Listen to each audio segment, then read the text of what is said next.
Podemos ir a Efesios, capítulo 1.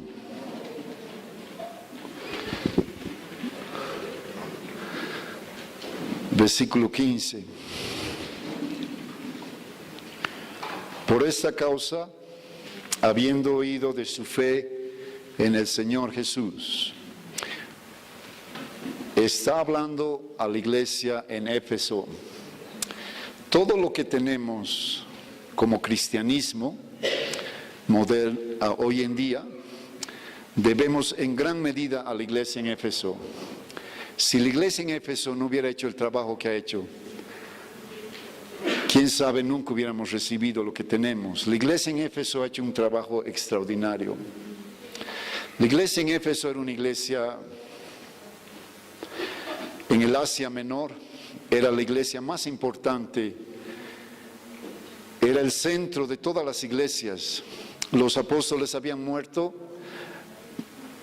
Pablo era el fundador de la iglesia en Éfeso con su equipo apostólico, su equipo profético, en un lugar, en la ciudad favorita del Imperio Romano, un lugar lleno de esclavos, un lugar lleno de idolatría, lleno de oscuridad, lleno de satanismo, un lugar terrible, lleno de esclavos.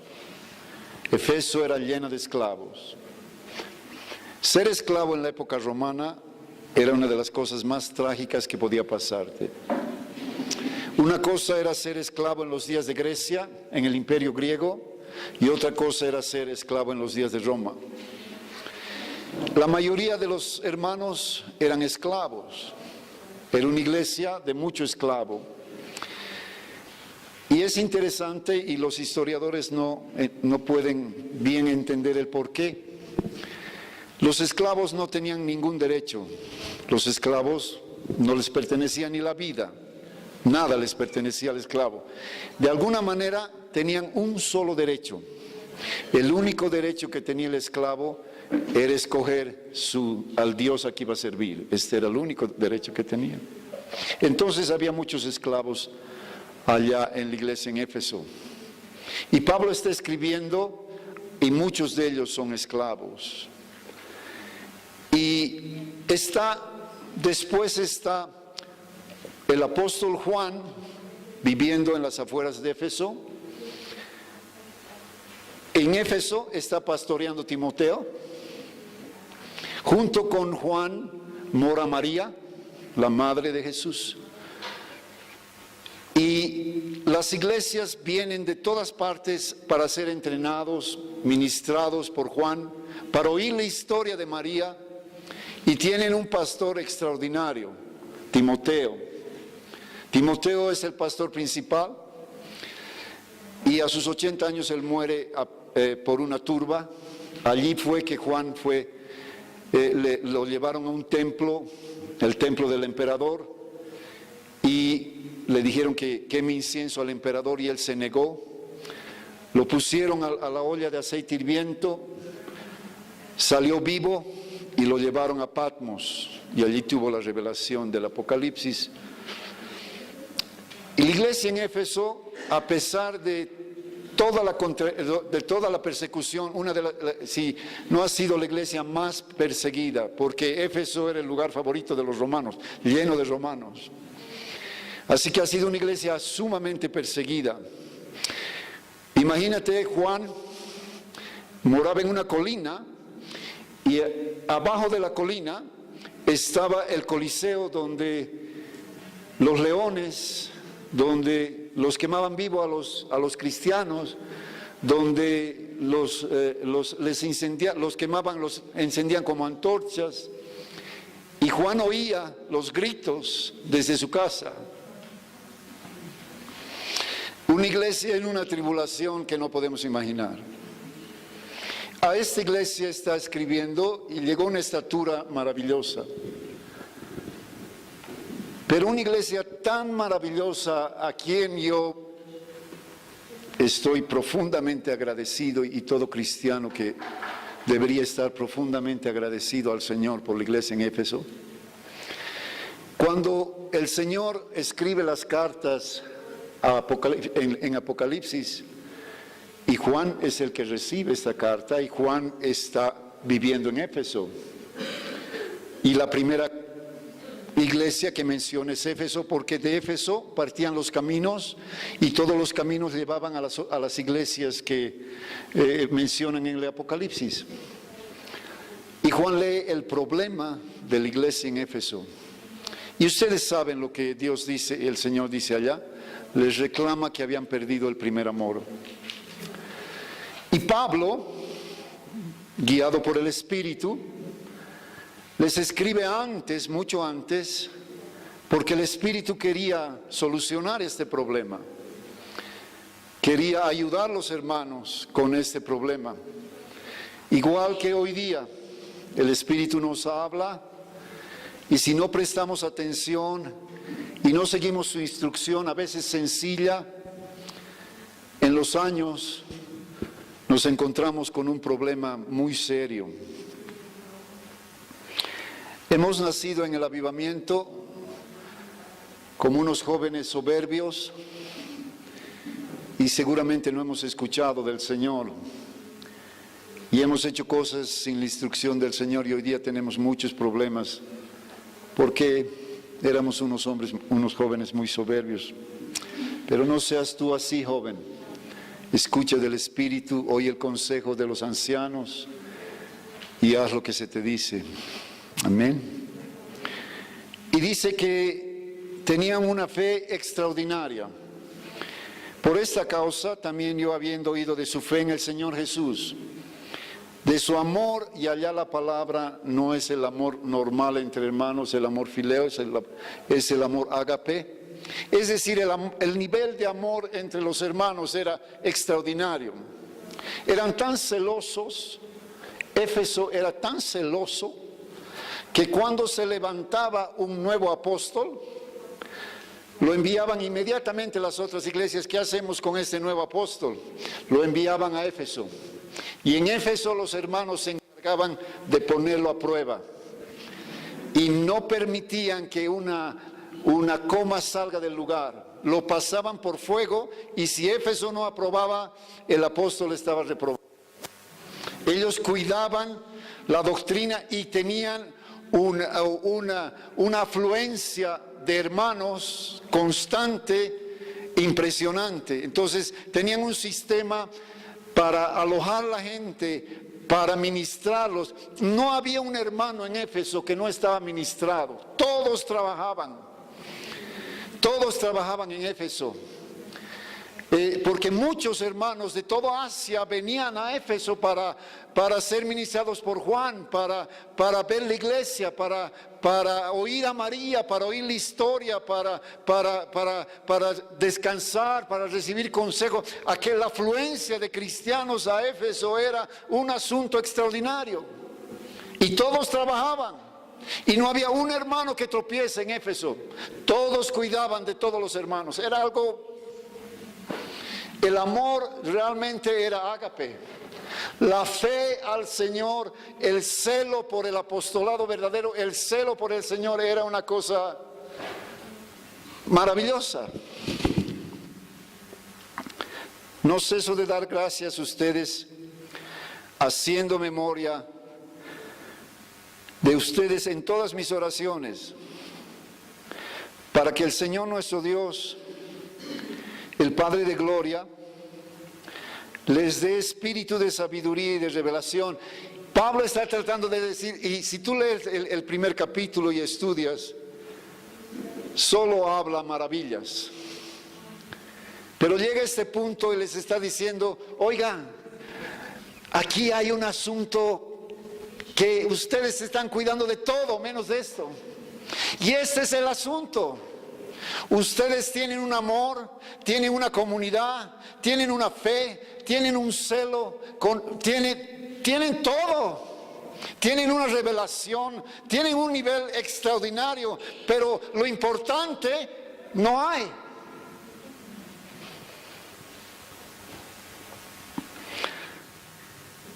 Para que el Padre de gloria les dé espíritu de sabiduría y y de revelación en el conocimiento de Él.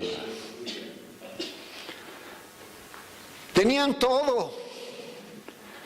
Era la iglesia que tú puedes soñar. Era la iglesia que tú dices, wow, ¿cómo hago para ser como la iglesia en Éfeso? Y nuestra deuda es extraordinaria, señores. ¿Cómo hago para ser como Éfeso? Todo funciona. Todos trabajan. No hay un hermano que tropieza. Todos son cuidados. No hay una falsa doctrina que tenga la capacidad de entrar. Había una peste apostólica como hay hoy día. Y Éfeso fue el cernidor, limpió totalmente este asunto. Había falsas doctrinas por doquier. Y Éfeso cuidó de que la doctrina se la guarde. Pero Pablo dice, necesitan revelación en el conocimiento de Él. Amado, todo en la vida del Nuevo Testamento, en la vida de la iglesia, se trata de revelación. Si no tenemos revelación, no vamos a acabar bien la carrera. Y sabes el reclamo del Señor: has dejado tu primer amor. ¿Qué es el primer amor? ¿Qué es la primera expresión de amor cuando el amor se expresa verdaderamente? Es el pacto. El pacto es la expresión del primer amor. ¿Qué piensas del conocimiento de Dios? ¿Qué piensas cuando te vayas a la eternidad? Vas a llegar a la eternidad, Dios te va a decir, ya has trabajado duramente, bien hecho, ahora vas a descansar por la eternidad. Entonces vas a ir a una nube, te van a dar un arpa y vas a tocar. Y 10,000 años a este lado, ya, pasan 10,000 años al otro. ¿O qué vas a hacer? ¿Vas a descansar? ¿O te están haciendo una mansión donde vas a ir y cada uno va a tener?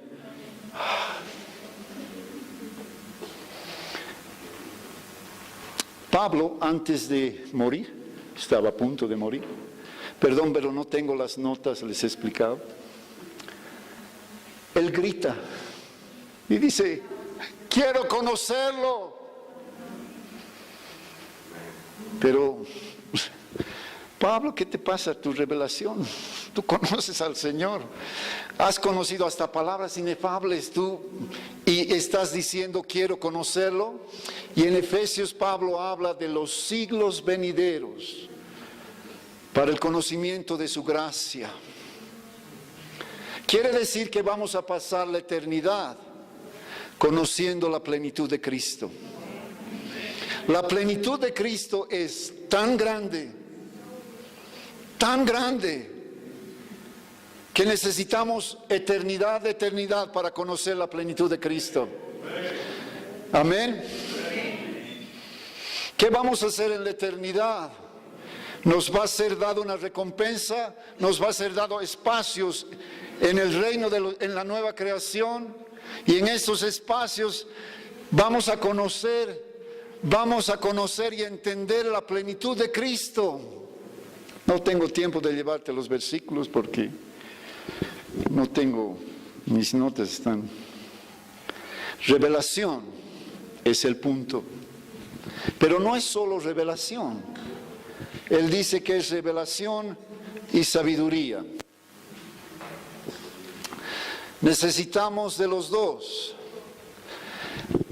Eres hijo de Dios, has nacido de nuevo porque has tenido una revelación. ¿Cuál ha sido tu revelación? Pecador soy, me estoy yendo al infierno, estoy perdido. Has tenido una revelación, el Señor me ha perdonado en la cruz. Nos dicen a nosotros, ¿cómo un hombre sangrante Hace 2000 años que ni te ha conocido puede haberte perdonado. Es que si no tienes revelación no entiendes. No puedes entender ni lo más básico, ni la salvación si no tienes revelación. Puedes tener todo el conocimiento extraordinario.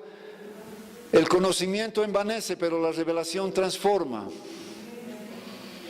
Si no tienes revelación y tienes conocimiento, si lo de ahora viene a ti y no baja a tu corazón, y en tu corazón es una revelación, vas a tener tu cabeza grande nomás. Revelación viene para transformarnos.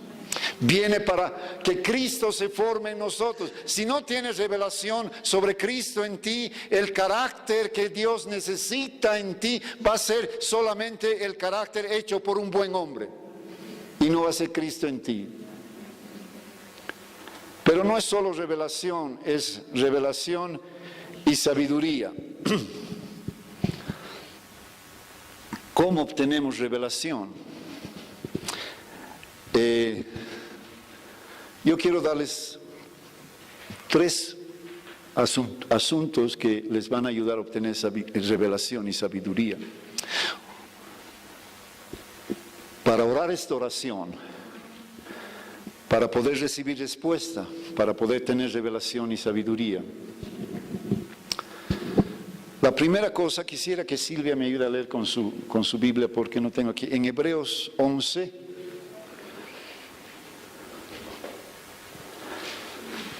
¿ves? Versículo 8, de Abraham está hablando, ¿no?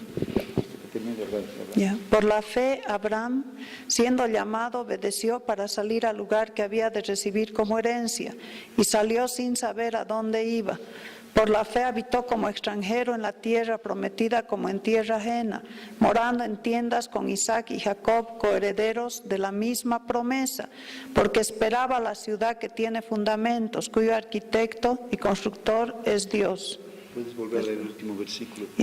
Porque esperaba la ciudad que tiene fundamentos, cuyo arquitecto y constructor es Dios. Sigue de esa. No. ¿Dónde Abraham? Abraham, miles de años antes, la cruz, más atrás, la resurrección, la revelación del misterio escondido, miles de años atrás. ¿Dónde Abraham obtiene la revelación de la ciudad que tiene fundamentos? De la Nueva Jerusalén, de la iglesia. ¿Dónde Abraham?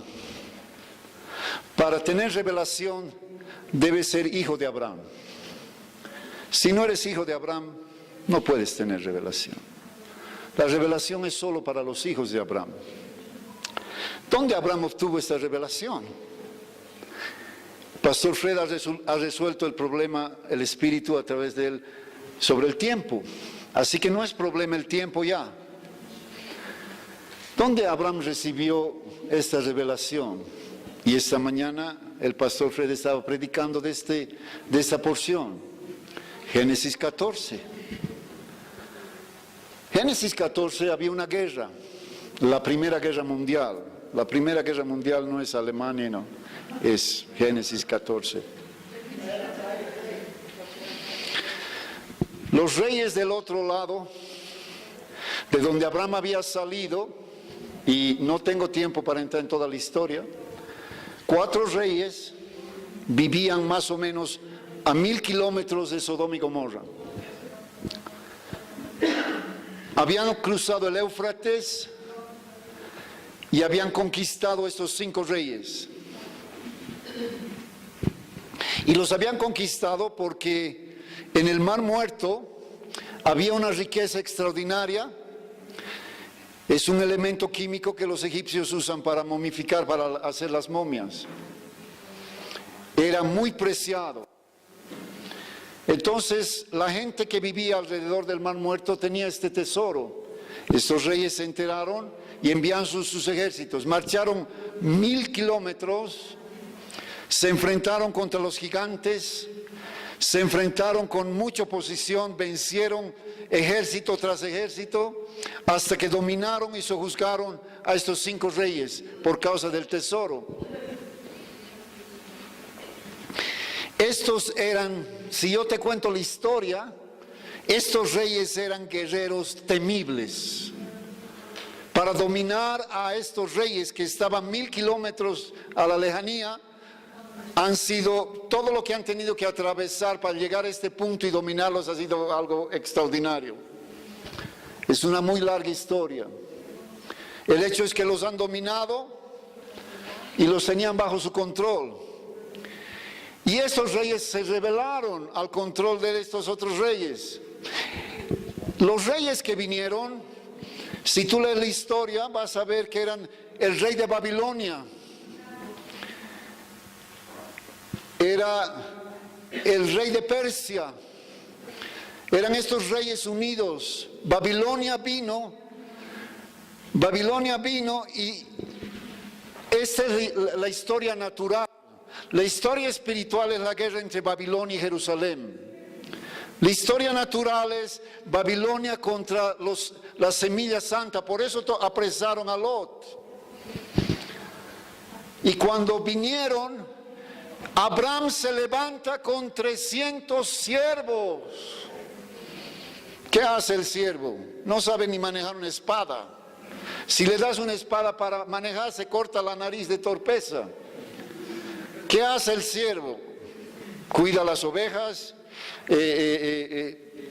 sirve y va contra miles de guerreros de un nivel, amado. Era el ejército más temible. Como si nosotros declaramos la guerra a Putin en Rusia o a Obama en Estados Unidos. Vamos a declarar la guerra, amado. Era una locura.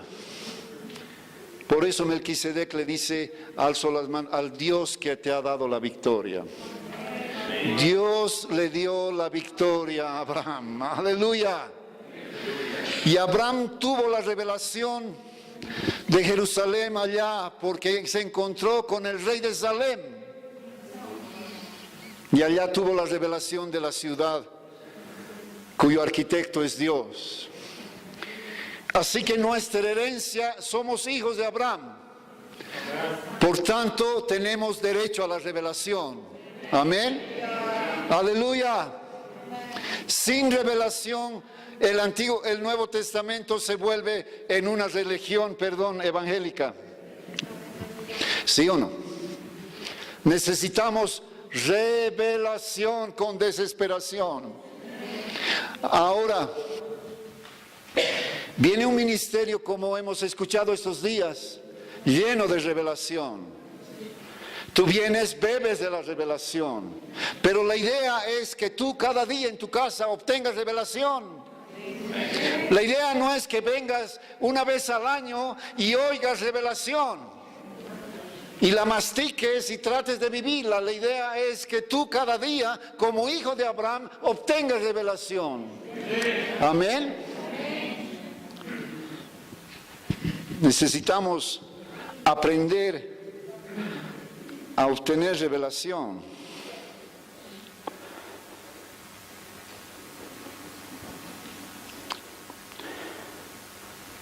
Necesitamos obtener revelación, amén. Te voy a hacer una pregunta y vas a buscar revelación. Lee conmigo en los Salmos, Salmo 105. 37. Te voy a dar una tarea, no, yo voy a leer. Vas a hacer tu tarea. Amén. Tienes que ser como el niño cuando llega. Es hora de hacer la tarea. ¿Pero quiero cambiar? No, hay que hacer la tarea. Salmo 105, 37. Lo sacó con plata y oro, y no hubo en sus tribus enfermo. ¿De qué está hablando? ¿Dónde estaban? A ver, dime en los versículos anteriores, ¿dónde estaban? En Egipto. Y los sacó de Egipto y no había enfermo. Llega Jesús a la tierra prometida y lees la historia y es trágica. Está llena de enfermos.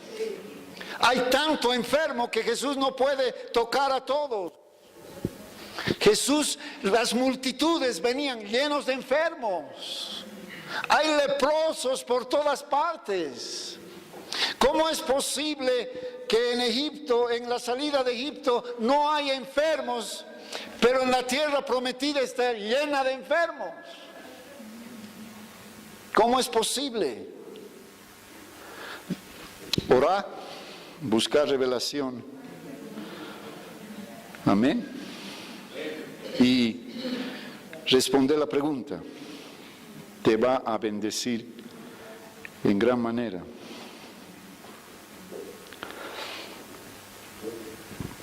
Primera cosa entonces, primer principio, ser hijo de Abraham. Ya eres hijo de Abraham. Lo que tienes que saber sí o sí, tienes que meter en tu cabeza sí o sí, tiene que ser parte de tu sistema, es que tú puedes obtener cada día revelación, como el pueblo obtenía maná cada día. Que no tienes que esperar el gran acontecimiento para recibir una revelación. Que la revelación no es de unos cuantos exclusivos. Que la revelación es herencia de todos los hijos de Abraham. Amén. Te lo vas a meter en tu cabeza y vas a trabajar por ello hasta recibir revelación. Hasta recibir revelación. Austin Sparks es el padre espiritual de Watchman Nee, quien lo ha discipulado, le ha enseñado muchas de las cosas que Watchman Nee después predicaba. Y Austin Sparks a su vez fue criado a los pies de un gran maestro. ¿Qué se llama el gran maestro? ¿Te acuerdas? Campbell Morgan. Campbell Morgan era un hombre lleno de revelación. Lleno de revelación. Y Austin Sparks le preguntó a Campbell Morgan, ¿cómo obtienes la tanta revelación? En los días de Campbell Morgan lo que él hablaba era, nadie hablaba lo que Campbell Morgan hablaba. Y él decía, es que leo y leo y leo y leo y leo la palabra. Cuando Campbell Morgan iba a predicar, por ejemplo, las bienaventuranzas, él se negaba a predicar si antes no había leído 20 veces Mateo. Y si antes no había leído no sé cuántas veces el texto que él iba a predicar. Y luego Watchman Nee tomó esta costumbre y le preguntaron, ¿cómo es que obtienes tanta revelación? Y él dice, leo y leo y leo y leo. Solamente quiero ayudarte a que tengas revelación, pero si tú lees y no tienes el corazón correcto, no hay revelación. Si tú lees y no eres hijo de Abraham, no hay revelación. Entonces, primero ser hijo de Abraham. 3 principios muy sencillos. Segundo, Mateo capítulo 5. Necesitamos revelación, pero necesitamos sabiduría. Porque obtenemos revelación y si no tenemos sabiduría, comenzamos a vender la revelación, pues. Empezamos a hacer lo indebido con la revelación. Vivimos como bien nos parece. Somos hijos del rey, yo puedo vivir como quiera, ¿no ve? ¿Has escuchado? Soy hijo del rey, pues hijo del rey tiene avión, entonces. ¿Ya has oído? Necesitamos revelación y necesitamos sabiduría. Si no, el principio que te voy a enseñar, lo puedes aplicar una vez y vas a obtener sabiduría. Pero si no vives de esta manera, tu vida va a ser una tragedia. Mateo 5, versículos 3 y 18. Bienaventurados los pobres en espíritu, porque de ellos es el reino de los cielos.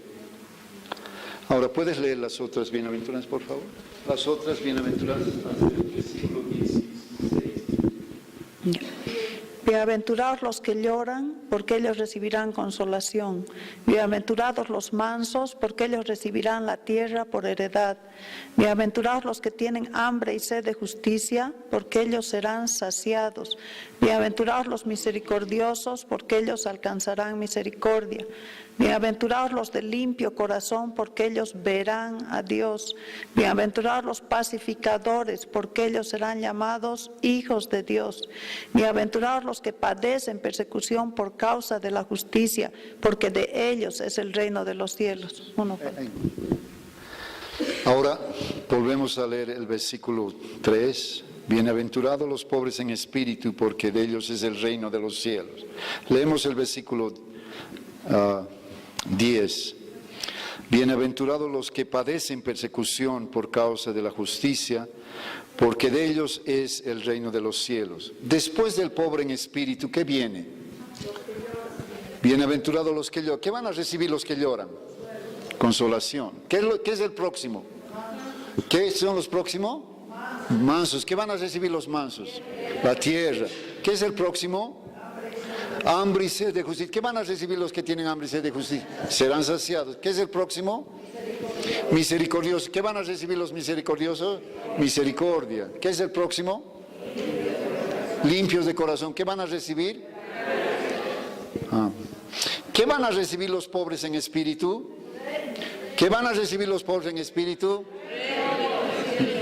El reino. ¿Y qué van a recibir los que padecen persecución por causa de la justicia? ¿Qué van a recibir? ¿Qué van a recibir? Los mansos, ¿qué van a recibir?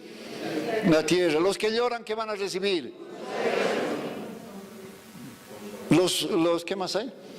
Los limpios de corazón, ¿qué van a recibir? Los pacificadores, ¿qué van a recibir?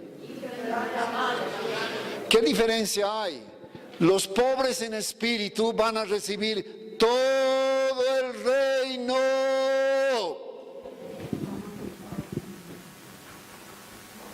El manso va a ver a Dios, el pobre va a ver el otro. Pero los pobres en espíritu van a recibir ¿qué? Todo el reino. ¿Y qué van a recibir los que hacen la justicia? Todo el reino. Te quiero contar la historia de un muchacho vanidoso, malcriado, nunca fue educado, consentido. Un día estaba todo, era el muchacho más hermoso del reino. Su padre y su madre eran hermosas. Y él, imagínate, a más de eso, era el hijo del rey. ¡Wow! ¿Te imaginas las muchachas allá? Y él tenía lo que quería. Él era el hijo del rey. 0 kilómetros, allí estaba. Avión, moto, allí estaba. Él era, wow. Y todas las mamás del reino aspiraban que su hija, wow. Y todas las mamás del reino seguramente iban donde su papá y le decían, tiene que conocer a mi hija. Y este era un irresponsable. Nunca le fue dada ninguna responsabilidad. Y un día su papá se muere. Y ahora lo llaman a él y le dicen, tú eres el rey. Sus hermanos están con los cuchillos afilados. Si este falla, me toca a mí el reino. Le corto la cabeza. Y este mira todo el reino y dice, ¿qué voy a hacer yo con semejante multitud? ¿Qué he de hacer? No sé sacar la espada. Nunca me ha sido enseñada ninguna responsabilidad, no sé administrar, no sé nada, solo sé vivir la vida. Y se va a un lugar y quebranta su corazón delante de Dios. Y le dice, Señor, no sé hacer nada. Enséñame a entrar y salir, no sé hacer nada. ¿Y qué le da Dios? Dios le dice, has quebrantado tu corazón, yo te voy a enseñar cómo administrar. Vamos a pasar clases de administración. Te voy a hacer un gran administrador. ¿Qué le da Dios? ¿Qué más? Todo el reino, le da gloria, magnificencia, esplendor, le da todo el reino. Señor, ¿cómo es posible un muchacho irresponsable? ¿Cómo es posible? Es que estaba quebrantado, es que estaba como pobre en espíritu. El problema es que él no vivió como pobre en espíritu. Obtuvo de Dios como un pobre en espíritu, pero no vivió como un pobre en espíritu. Revelación, necesitas ser hijo de Abraham. Revelación, necesitas tener un corazón quebrantado. Y necesitas vivir con un corazón quebrantado. Porque cuando te quebrantas y vienes a Dios como un pobre en espíritu, Dios dice, denle todo, denle todo. El asunto es cómo vas a vivir. Por eso es revelación y sabiduría. No es solo revelación. Recibir revelación es lo más dulce que hay. Es maravilloso recibir revelación. Ahora, yo he vivido una cosa con mi hijo. Y he visto eso vivir con los hijos de los padres que son creyentes, es que para nosotros recibir revelación, amado, rodillas, ayuno, oración, lágrimas, sudor, y viene, estos chicos están ahí cantando, mirando su iPad, revelación,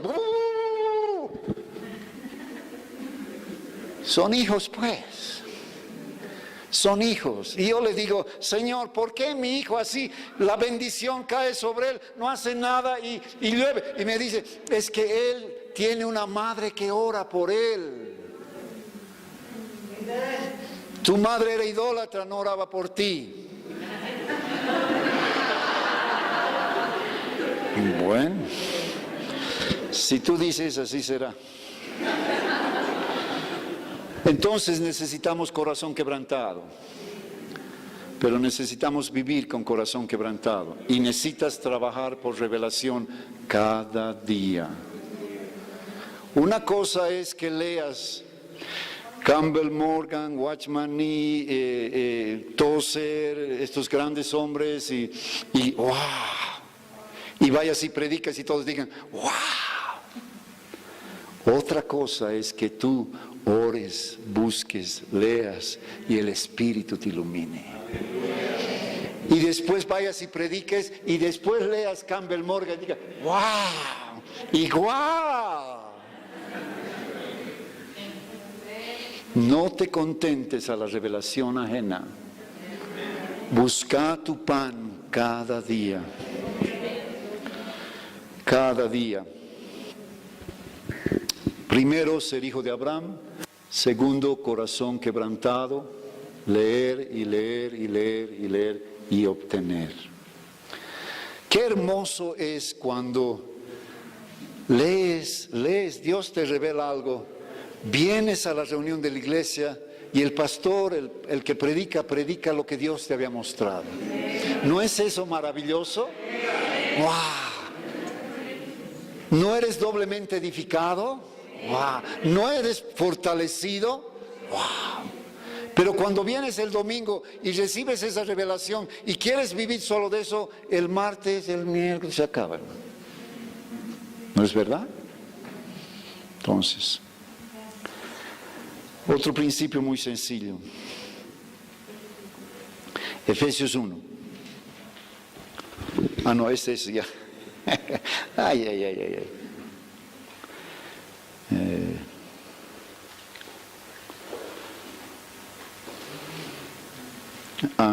Mateo 11, perdón, Mateo 11. Es que no son las notas, entonces. Mateo 11. Mateo 11, perdón. 25.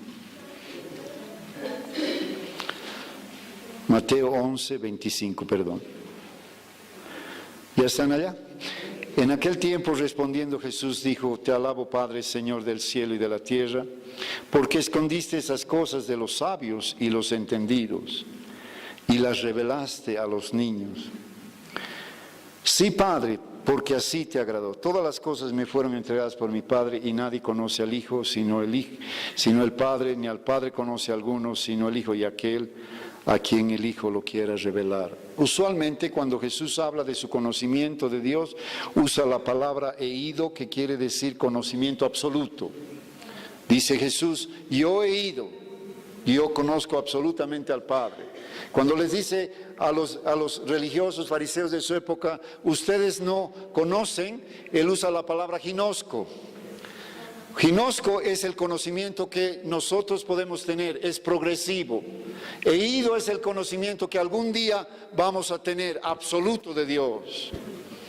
Pero nuestra vida debe ser ginosco, conocer y ser transformados. Cuando tienes ginosco, está en Hebreos 8, donde dice: y todos me conocerán del menor al mayor. Es conocimiento progresivo.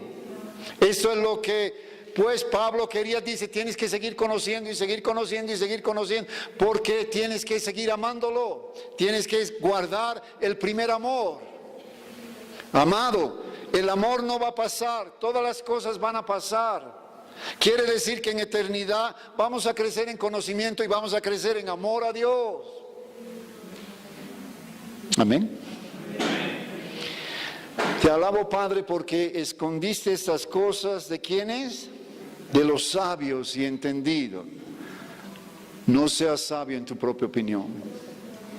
No vayas delante de Dios como quien sabe todo. No te envanezcas con el conocimiento. Humillate con la revelación. La revelación te lleva a humillarte, hermano. Cuando Dios te revela alguna cosa, caes al piso y dices: gracias, Señor. Gracias, Señor. Dice: pero has revelado estas cosas ¿a quién? A los niños. El otro principio. Y a veces decimos: tenemos que ser buenos como los niños. Los niños no son buenos por nada más. Trabajo años con niños y cada vez son más malitos. El problema es que los papás son ciegos y dicen: son tan buenos mis angelitos. No son buenos para nada. Si pueden dañar a su mejor amigo sin ningún remordimiento, ya, le muerde, ya. ¿Por qué has hecho eso? Es que me ha mirado de una manera que no me... Amado, hay dos cosas de los niños. Una es su total dependencia. No saben nada. Son totalmente frágiles. Son totalmente dependientes. Tengo una nieta. Ting, dirin, ding, ding, ding, ding, ding, ding, ding, ding, ding, ding. Y amado, si no le das su... no subsiste. Si no le cambia su... Tengo un nieto más grande, está en la edad de las preguntas, y él sabe que no sabe. Sabe que no sabe y pregunta todo, y quiere saber todo. Depende totalmente. Para cruzar la calle tiene que depender. ¿Cómo está tu dependencia del Señor? Estoy saliendo de mi casa, estoy pastoreando la iglesia y hay que ir a ayudar al hermano, hay que ir a ministrar. Estoy saliendo de mi casa y el Señor: ¿dónde estás yendo? ¿Cómo dónde estoy yendo? ¿No ve iglesia, ministerio, trabajo? Y Dios me dice: eres demasiado independiente. ¿Me has preguntado siquiera? Señor, pero nuestro padre Adán nos ha enseñado la independencia. Nuestro padre Adán se ha declarado independiente de Dios. ¿Y sabes qué? Estamos aquí para restaurar lo perdido. ¿Y qué es lo que se ha perdido? Los derechos de Él. los derechos de ser llamado Dios, los derechos de ser servido, de ser adorado. Estamos restaurando, cuando más dependemos de Él, restauramos los derechos que Él ha perdido en el jardín. Claro, vamos a restaurar nuestra salvación, nuestra comunión, pero eso es nuestro, lo importante es Él. Amén. Y Juan dice que los niños han sido salvos, conocen salvación. Conocen salvación. Tienes que aprender a depender de Dios en todas las cosas, hermano. La salvación de ti mismo. Hemos comenzado todos a ministrar en la iglesia. Llega una hora en que vemos las deficiencias de carácter en los hermanos y corremos a la librería para ver el último libro sobre carácter. Y traemos las enseñanzas de los psicólogos para enseñar a los hermanos que tengan buen carácter.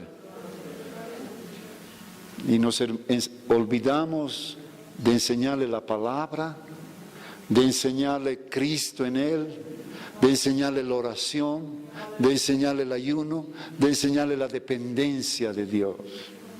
Cuando tu hijo le da fiebre, ¿qué haces? Corres al médico, ¿no ve? Y si no hubiera médico donde tú estás, ¿qué harías? Correrías a Dios, ¿no ve? ¿Por qué dependemos tan poco de Dios hoy en día? Porque tenemos todo, hermano. Necesitas saber cómo está tu hermano. Le preguntas al Señor cómo está mi hermano o hagas ¿Cómo hacía Pablo? ¿Cómo hacía Jesús? Jesús no tenía celular. Pablo no tenía iPad. Y ha llenado la tierra de la palabra de Dios. ¿Cuál era su secreto? La dependencia de Dios. La dependencia de Dios. Ahora la advertencia. Si tú obtienes revelación en el conocimiento de Él, va a empezar a pasar algo dentro de ti que al ser humano no le gusta. Vas a empezar a aprender algo que a los hombres no les gusta. A ver si un ratito, ¿ya? Un ratito. Un ratingo. Ya, podemos ir, por favor. Vamos a leer algunos versículos, amén. Yo creo que la Biblia es para leer, ¿no ve? Traemos la Biblia a la reunión para leerla y aprender, amén. Así que vamos a trabajar, amén. Recién vamos a comenzar, ¿está bien? Daniel 7.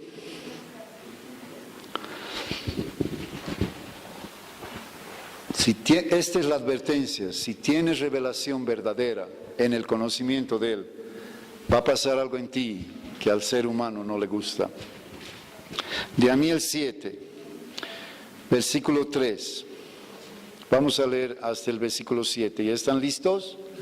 ¿Están allá? Dígame algo. Amén. Y 4 bestias grandes, diferentes la una a la otra, subían del mar.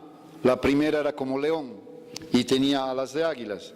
Yo estaba mirando hasta que sus alas le fueron arrancadas y fue levantada del suelo y se paró en Hestia sobre los pies a manera de hombre y le fue dada corazón de hombre.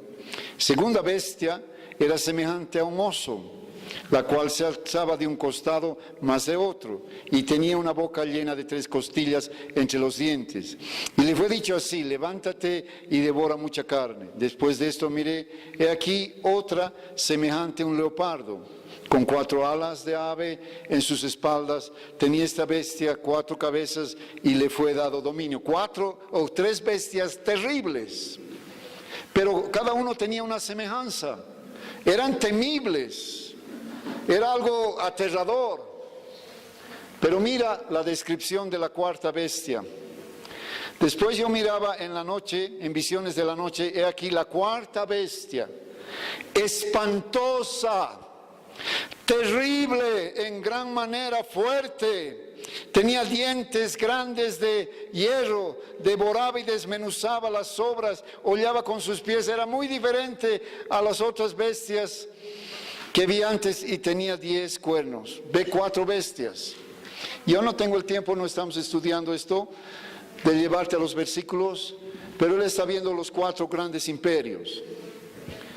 El primer imperio, el imperio Babilonia, era el imperio que fue, Nabucodonosor fue rey de reyes, por eso dice como león. Tenía alas de águila, porque así era, dominaba. El león es en la tierra y el águila en los cielos. El dominio de ellos era hasta donde se podía ver. La segunda bestia era semejante a un oso, el cual se alzaba de un costado más que otro, y en su boca tenía 3 costillas entre los dientes, y le fue dicho así: levántate y demora mucha carne. Era un oso inclinado, el imperio medo-persa. Los medos eran más fuertes que los persas, así que por eso es esta forma, ¿no? Y yo no tengo tiempo de entrar en los detalles de las bestias, es maravilloso, pero es una profecía extraordinaria. Después miré otra semejante a un leopardo con alas de ave en sus espaldas. Tenía 4 cabezas y le fue dado dominio. Leopardo lleno de manchas y una velocidad. El leopardo, si tiene algo de velocidad. El imperio griego. Los griegos eran veloces, esta era su característica. Sus manchas, las tribus de Grecia, diferentes colores, personas de diferentes colores, con una velocidad extraordinaria. Y se levanta la última bestia, la cuarta, espantosa y terrible en gran manera. No había cómo describirla. La primera la describe como león, como oso, como leopardo, pero llega esta vez y dice: ¡guau! ¿Qué es esto? Y devoraba a mucha gente. Era el extremo de la maldad. Si Babilonia era mala, Roma era el extremo de la maldad. Si tú estudias, la maldad de Roma era...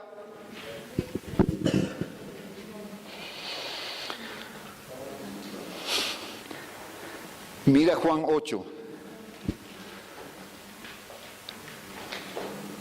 Juan 8.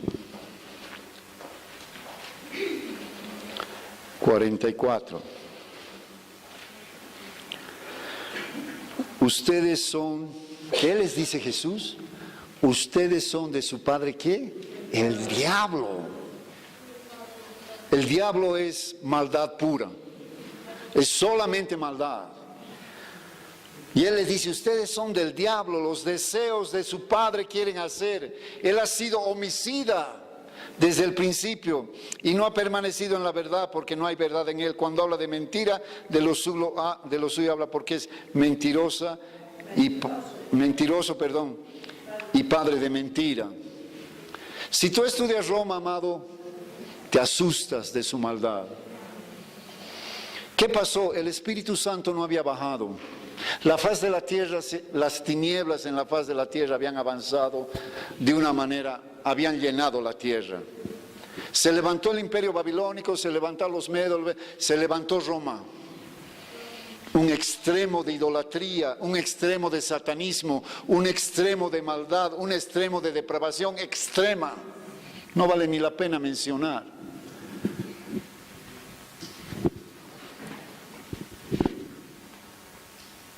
¿Y sabes cuándo vino él?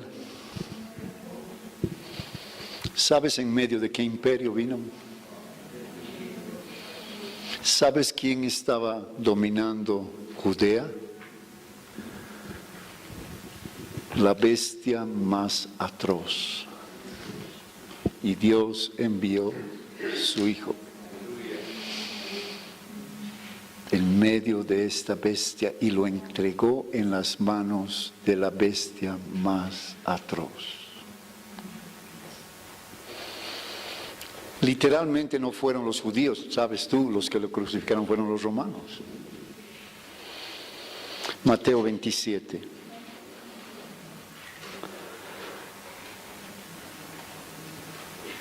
Versículo 26.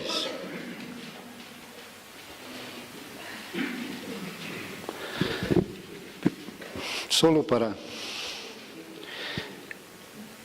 Cuando alguna vez Dios nos lleva a predicar sobre la cruz, temblamos porque el dolor es tanto que no se puede. Yo no me gusta que Dios me diga hablar de la cruz, no de la implicación, sino de todo la tortura, el martirio, ¿no? Entonces le soltó a Barrabás y habiendo azotado a Jesús le entregó a que sea crucificado. El gobernador Pilato lo entrega a los romanos para azotarlo. En Judea estaba la guardia pretoriana. Judea era un lugar muy rebelde. Los soldados que estaban ahí eran muy malos porque dominar Judea era una molestia para el emperador. Así que enviaba a lo más malvado que tenía. Y lo envían para ser azotado por los soldados. Los soldados del gobernador, después de haberlo azotado, lo llevaron al pretorio, reunieron toda la compañía alrededor de él, le desnudaron, le echaron un manto escarlata, le pusieron sobre la cabeza una corona tejida de espinas, una caña en su mano derecha, hincando la rodilla delante de él, le escarnecían, diciendo salve rey de los judíos, escupiéndole, tomaban la caña, le golpeaban la cabeza, después de haberle escarnecido, le quitaron el manto, le pusieron sus vestidos y le llevaron para crucificarlo. La tortura aquel día, hermano. Había pasado la noche siendo brutalmente golpeado en la casa del sacerdote. Lo golpearon hasta que se cansaron de golpearlo. Estaba ya y lo llevan y Pilato dice, azótenlo. Los azotes tenían unos ganchos que arrancaban, tenían bolas que molían. Los azotadores romanos, los torturadores romanos eran expertos en afligir dolor sin matar, al extremo, hacer que la persona viva hasta el extremo del dolor y mantenerlo vivo en tortura. Esa era su especialidad. Muchos historiadores dicen que se llegaron a cansar de tanta tortura. Y él... Yo, Dios, no hubiera mandado en aquella época a mi hijo, pues. Y Él envió en el momento de mayor maldad del hombre. ¿Qué le movió al Señor?